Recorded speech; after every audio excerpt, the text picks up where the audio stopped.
Slightly. A couple of times. And at the Twitch party. So with radios, it's something we've had one of our programmers working on. Is there anyone who's familiar with the Acre mod?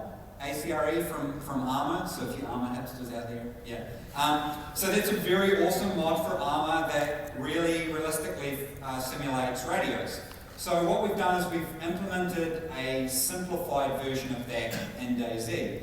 And are there Space Station 13 players out there? A few, yeah, there's quite a few in the back there. Woo! So they're probably causing trouble, like planting some bombs or ripping up the floor.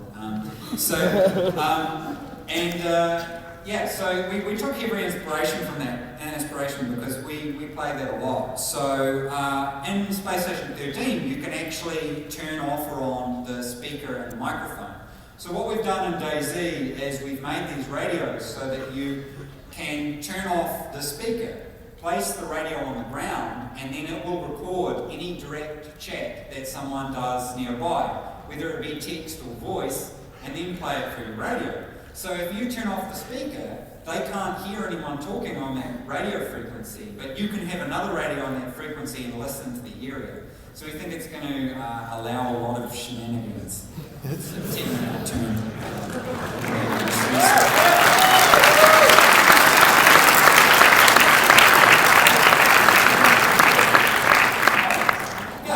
Putting a radio in a car and then watching all the fun happen from there.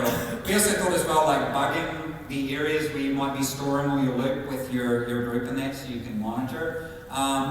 As well, if you've got a headset, you can actually craft the headset onto the radio, and that way the speaker won't broadcast noise, because at the moment if you have a radio without a headset, it will actually make the noise so that everyone can hear it around you. So this is kind of the stuff that we're working on now while we're waiting for the client-server architecture to be done. Medical is something I really wanted to talk about. Hopefully we're going all right for time. So I talked about, we went out for dinner with a few of the streamers last night, and I run through the system. It's a little bit complicated to explain without whiteboards and all that kind of stuff, so just bear with me. In DayZ, the mod, the health system is pretty basic. You have blood, and if you run out of blood, you die. And we really wanted to go a little bit more in depth. And I know a lot of people are concerned about accessibility, which is a bit of a rude word, but accessibility. Well, we feel that adding complexity to the game doesn't necessarily mean the game becomes more difficult to play, so long as that complexity is intuitive. So we've tried to base a lot of the stuff on common sense. So we have health, which is your overall level of your life and how you're doing. And we have blood, which is more a short-term indicator. So if you get shot, you'll take brute force damage to your health, you'll lose quite a lot of blood, and you might be bleeding, so your blood will continuously drop. So those are your two prime indicators of health.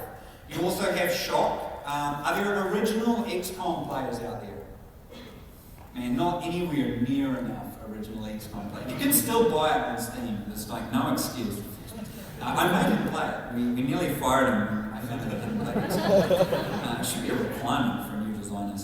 So in that you had your unconscious meter, and if your unconscious meter got over your health, your guy went unconscious. And we have a similar thing with shock. So if an example being, if you get hit in the head with a baseball bat, you don't have, say, something like a motorbike helmet on, you'll take quite a high shock value. So if the shock value exceeds your current blood, then you'll go unconscious.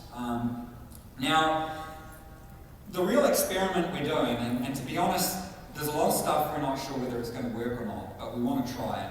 We're trying to not have any of this on the UI. So we want to provide feedback as to how all this is working through post-process effects and post-process sound effects as well. And I have to be honest, I don't know how it's going to go. It could be a disaster, but we really want to try it because we think that not having the UI will really add to the immersion. And so there's the health, blood, and the shock. I guess a lot of people, we had questions last night about how does it regenerate. So the idea is with blood that If your hunger and your thirst is met, if you guys can understand my accent, hackers. Then your blood will regenerate. And if your hunger, thirst, and blood are okay, then your health will very slowly regenerate. And your blood will only regenerate up until your maximum health. Okay, hands up who's confused. Yeah. It is kind of confusing, and that's kind of why we don't want to put it in the UI. We're hoping that it'll actually be intuitive enough. And that's why we're really determined to get the alpha out, because we want to get people involved, early adopters, and get some feedback going on Reddit and the forums and stuff like that. So what's the next one? Food. Yes, so again, we're looking at, we don't like it how, in DayZ you can eat like 1 million energy bars or energy drinks and you're totally fine, because that's certainly not the case. We tried it and we've confirmed that just eating energy drinks doesn't work. And I think Matt stayed up for about 4 days, probably playing Kerbal Space Program and not doing any work. So. That's right, we planned to play Kerbal.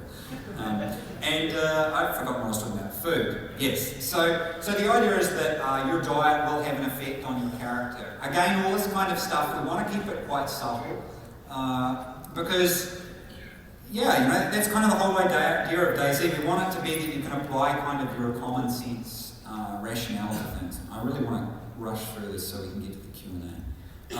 The other point was melee, or melee. Which is it? Can I say both at the same time? Yeah, maybe that would work. So we're putting quite a bit of work in that. It's still we've only really got a prototype at the moment. The idea is that you're going to be able to, punch and stuff like that. There's going to be a lot less weapons in the initial release. We're really going back to basics with the initial alpha. And so your reliance on melee is going to be quite high.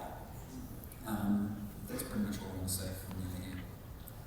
Well, we're going back to the weapons so that we can remake them, give them new sounds, and make them as fantastic as we want them to be, rather than having volume over quality. Yeah, and we're also the attachment system is quite a good thing. Unfortunately, our internet buggered out, so I couldn't download the latest update to show that. But we'll show that in the dev file coming up soon. I guess the last kind of semi-important point that's really relevant right now that I wanted to touch on was the new skeleton. So, are there animators out there? So this is 2 new animators, so you guys will know we've been using the same skeleton for like 8 years. So think of video games 8 years ago, well, we're using the same skeletons as them. So the skeleton is like your rig that you bind to the skin. It defines how the character moves. And we actually took a risk and we devoted some resource to making a new skeleton. And that risk is paid off. And the skeleton that's been made is really very pleasing for us. So it's going to allow us to do a lot of things. A lot of games out there, they have a separate skeletal position for your first person view. And that sounds a bit bad, but it's actually really good because it means you can make the first person view look relevant and nice, and have the third person view still look relevant and nice as well. Because you can't see your shoulders and stuff in the first person view. Armor only has one position, so you can only have it look good in first person or third person. With the new skeleton, we're going to be able to make it look good and relevant in both. So you can, because you want, particularly with melee, for all those who play chivalry and that, you really need to see where your hands are, and particularly because we're ditching the cross here, so it's kind of relevant to see where you're going to be punching. And so that new skeleton's opening up a lot of doors for us. We've got it implemented for the zombies. I turned the zombies off today because the sounds go absolutely crazy. You can ask any of the forum or Reddit mods. Actually, are there any forum or Reddit mods here? No, they didn't make it to PAX. They're too busy managing the forums, devoted, but not leaving. So those guys will tell you, the sounds were totally screwed up, so we ditched them for that. Did I miss anything on skeletons? Yeah. There's just a couple of minutes. I just want to spend like 5 minutes now talking about our roadmap, because I guess this is probably the thing that most people want to hear. So the alpha isn't out yet, and obviously that's a bit of a disappointment for everyone, but we have to get that circuit client architecture done. Vehicles won't be in the initial release. The reason for that is we want to do the vehicles properly. So the mod goes back to, the standalone goes back to basics, and roughly August, September, maybe we're going to look at doing the vehicles, because we want to have it so that they don't feel like you're pushing big blocks of stone around, and we want them so that you can actually customize them, like the player. Like now you can customize the player. You can put on a hoodie, you can put on a shirt, you can run around in your underwear, which 90% of people will do for the first few years. But we'll add some kind of cold virus, so you'll all get cholera. And, take that. There'll be no nakedness on our service. And well, it will be for a start, then we'll get cholera. So, and base building, and we had a total geek out session with the streamers last night talking about the potential for this. And we are big fans of EVE Online, really big fans. We caught up with CCP, I caught up with them at E3 and at Gamescom, and we hung out with them a lot, and they were really awesome, gave us a lot of support, a lot of advice. So we kind of think this base building is going to be like capital ships are to EVE. Base building will be our version of capital ships. We've talked about a lot of ideas. We don't think that base building above ground is going to work because there's not enough space. So we're looking at going underground with it and having it kind of like Skyrim where it's a separate instance. And we've been toying with the idea and looking and prototyping in that of doing it like Red Faction style, digging it out and that kind of stuff, and looking at how to do that. So we've got a lot of ideas with it, but that kind of stuff, we're talking end of the year. So we need to get the alpha out, and then we're committed to at least 12 months of development and beyond that, doing content brick updates every week.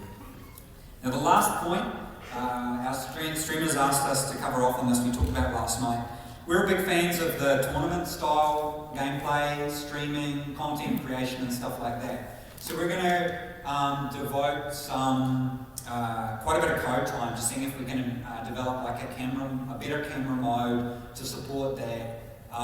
You'll see there's no mention of what your username is and stuff like that. So we really think that it's a big part of why DayZ was successful is because of the content creators, because of the streamers, and because of people documenting their stories. So we're really looking for a way to support that. Events like the Survivor Games.